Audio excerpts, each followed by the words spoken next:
வெட்ட வெளியில உனக்கு இந்த கெட்ட குறும்பு எதுக்கு? கிட்ட நெருங்கு நான் உனக்கு ஒரு பட்டம் கொடுக்கிற இருக்கு. இருடி தின்ன அரிசி அதிகம் தெரியாதா உனக்கு? பொண்ண பெத்தவளை பார்த்தா கோயிலே கட்டு வேண்டியாத்தா. ஒன்னே பெத்தவளை பார்த்தா கோயிலே கட்டு வேண்டியாத்தா.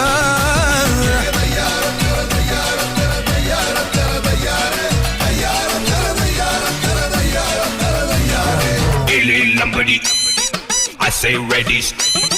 Illy Lambadi, illy low. I say ready, steady, go. Move your body, everybody. A lot of them, everybody.